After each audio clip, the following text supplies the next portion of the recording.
22 जून बलिदान दिवस। नगर सेठ अमरचंद बाठिया को फांसी।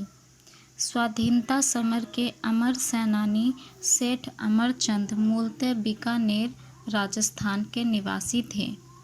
वे अपने पिता श्री अबीर चंद बाठिया के साथ व्यापार के लिए ग्वालियर आकर बस गए थे।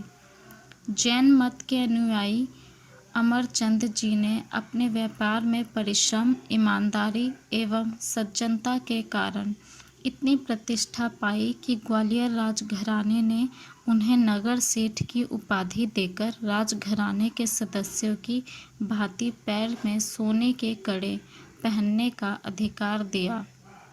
आगे चलकर उन्हें ग्वालियर के राजकोष का प्रभारी नियुक्त किया।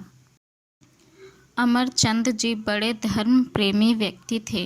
1855 में उन्होंने चातुर्मास के दौरान ग्वालियर पधारे संत बुद्धि विजय जी के प्रवचन सुने। इससे पूर्व वे 1854 में अजमेर में भी उनके प्रवचन सुन चुके थे। उनसे प्रभावित होकर वे विदेशी और विधर्मी राज्य के विरुद्ध हो गए।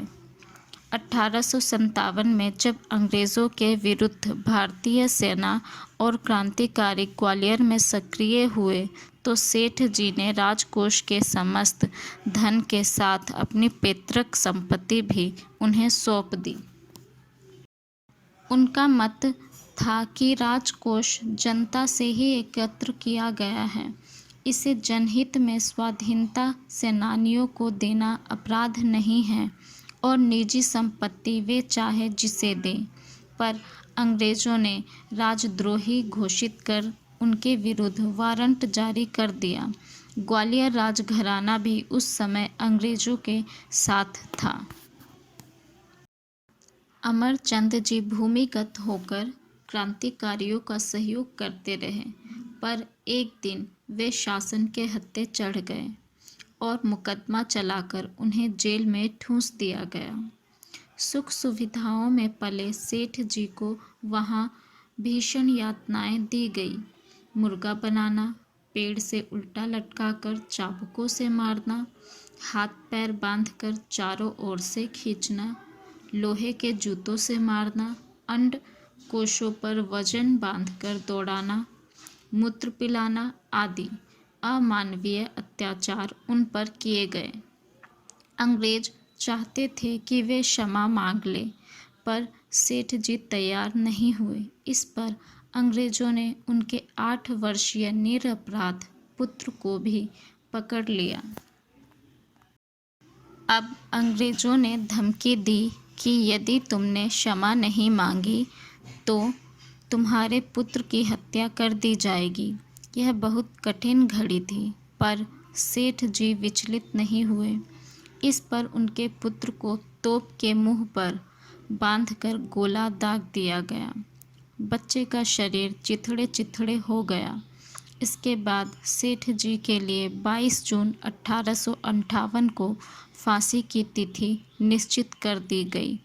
इतना ही नहीं, नगर और ग्रामीण क्षेत्र की जनता में आतंक फैलाने के लिए अंग्रेज़ों ने यह भी तय किया कि सेठ जी को सर्राफा बाजार में ही फांसी दी जाएगी। अंततः 22 जून भी आ गया। सेठ जी तो अपने शरीर का मोह छोड़ चुके थे। अंतिम इच्छा पूछने पर उन्होंने नवकार मंत्र जपने की इच्छा व्यक्त की। उन्हें इसकी अनुमति दी गई, पर धर्म प्रेमी सेठ जी को फांसी देते समय 2 बार ईश्वरीय व्यवधान आ गया। एक बार तो रस्सी और दूसरी बार पेड़ की वह डाल ही टूट गई जिस पर उन्हें फांसी दी जा रही थी। तीसरी बार उन्हें एक मजबूत नीम के पेड़ पर लटकाकर फांसी दी गई और शव को 3 दिन वहीं लटके रहने दिया गया। सर्राफा बाजार स्थित जिस नीम के पेड़ पर सेठ अमरचंद बाठिया को फांसी दी गई थी, उसके निकट ही सेठ जी की प्रतिमा स्थापित है। हर साल 22 जून को वहाँ बड़ी संख्या में लोग आकर देश की स्वतंत्रता के लिए प्राण देने वाले उस अमर हुतात्मा को श्रद्धांजलि अर्पित करते हैं।